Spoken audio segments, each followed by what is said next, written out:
नमस्कार साथियों। आज हम ब्रिटेन के समाजशास्त्री अर्नाल्ड टाइनबी के बारे में चर्चा करेंगे। उनके सिद्धांत, चुनौती एवं प्रत्युत्तर के सिद्धांत के बारे में चर्चा करेंगे। अर्नाल्ड टाइनबी द्वारा विश्व की 21 सभ्यताओं का अध्ययन किया गया और उसके बाद अपनी पुस्तक ए स्टडी ऑफ हिस्ट्री में, जो कि 10 खंडों में प्रकाशित हुई है, कई बार एग्जाम में आ चुका है, खंड याद रखना आवश्यक है, जो कि 10 खंडों में प्रकाशित हुई है, में चुनौती एवं प्रत्युत्तर का सिद्धांत प्रस्तुत किया।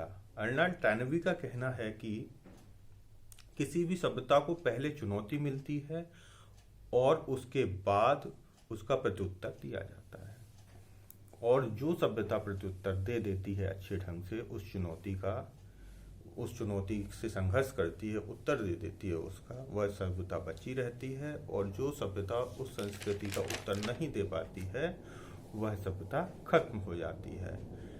तो टाइनबी कहता है कि 2 प्रकार की चुनौतियां दी जाती हैं सभ्यताओं को। एक आंतरिक चुनौती होती है और दूसरी बाह्य चुनौती होती है। आंतरिक चुनौती उस समाज के अंदर से ही मिलती है, जैसे चुनौती के इस समाज में ये संशोधन होना चाहिए, ये प्रथाएं गलत हैं, इनको समाप्त होना चाहिए, ये चीज़ें सही नहीं हैं, इनको हटना चाहिए, या विभिन्न विभिन्न प्रकार के आंदोलन समाज के अंदर से ही उत्पन्न होते हैं। वह चुनौती या उस संस्कृति को मिलती है अंदर से ही, तो वह आंतरिक चुनौतियां होती हैं। वो बाह्य चुनौती यह भौतिक परिस्थितियों से मिलती है। बाह्य चुनौती भौतिक परिस्थितियों से, जैसे भूकंप आना, बाढ़ आना, अकाल पड़ना, अतिवृष्टि होना, अनावृष्टि होना, ये सब बाह्य चुनौतियां संस्कृति को मिलती हैं। इस प्रकार से 2 प्रकार की चुनौतियां टाइनबी के अनुसार संस्कृति को मिलती हैं, एक आंतरिक चुनौती और दूसरी बाह्य चुनौती। टाइनबी का कहना है कि जब इन चुनौतियों का प्रत्युत्तर दिया जाता है तभी किसी सभ्यता का विकास होता है। अगर आंतरिक चुनौती का प्रत्युत्तर नहीं देंगे, किसी संस्कृति में अगर कोई समस्याएं हैं या किसी प्रकार का अलगाव है, अगर उस का उत्तर वह संस्कृति नहीं देगी तो वह संस्कृति खत्म हो जाएगी। ऐसे ही अगर कोई संस्कृति बाह्य चुनौतियों का सामना नहीं कर पाएगी, भूकंप, सुनामी, जैसे हमारी जो आधुनिक संस्कृति है उसने कई प्रकार की जो ये तूफान आते हैं, तूफानों का कंट्रोल कर लिया है। पहले से ही बता दिया जाता है कि यहाँ तूफान आएगा तो वह क्षेत्र खाली करवा लिया जाता है। तो यह बाह्य चुनौती को स्वीकार कर रहे हैं और उसको टक्कर दे रहे हैं, उससे संघर्ष कर रहे हैं। इसका मतलब यह संस्कृति लंबी चलेगी। और जो संस्कृति इसका सामना नहीं कर पाते हैं, जैसे हड़प्पा सभ्यता इसका सामना नहीं कर पाई, वो खत्म हो गई।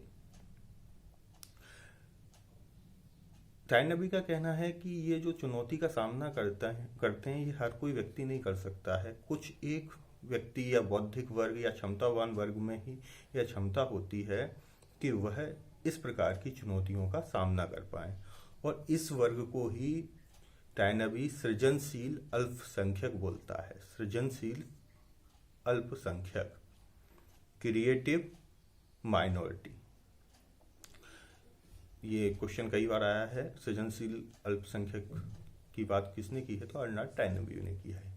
समाज के अधिकांश सदस्य उनका अनुकरण करते हैं, अधिकांश लोग उन लोगों का अनुकरण करते हैं। हर समाज में ऐसे व्यक्ति होते हैं, हर संस्कृति में ऐसे व्यक्ति होते हैं जो कि प्रतिनिधित्व करते हैं।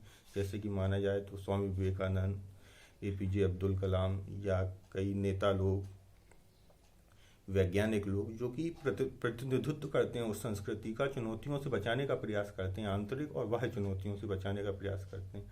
जैसे हमारे वैज्ञानिक लोग इस तरह की खोजें करते हैं, मौसम के बारे में बता देते हैं, भूकंप के बारे में भी थोड़ा बहुत जानकारी, सुनामी के बारे में और ये वर्षा के बारे में ये जानकारियाँ वैज्ञानिक लोग दे देते हैं।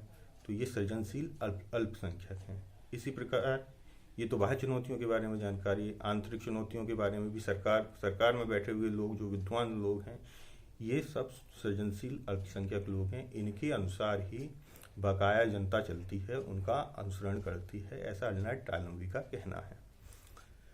टाइनबी ने मानव जीवन के हिसाब से ही, जैसे मानव का जीवन होता है, पहले यौवन, फिर प्रौढ़ता, उसके बाद मृत्यु होती है, इसी प्रकार से उसने सभ्यता के विकास की बात कही है कि सभ्यता की 3 अवस्थाएं होती है। पहली अवस्था होती है चुनौती का प्रत्युत्तर।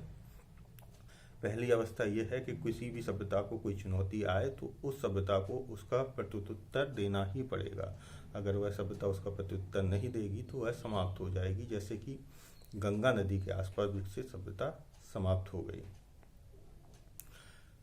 दूसरा, प्रौढ़ता तथा मृत्यु। प्रौढ़ता में जिसे दूसरी अवस्था बोला है संकट का काल। जब चुनौती का प्रत्युत्तर देते हैं तो एक ऐसा समय आता है जब संकट का काल उत्पन्न होता है।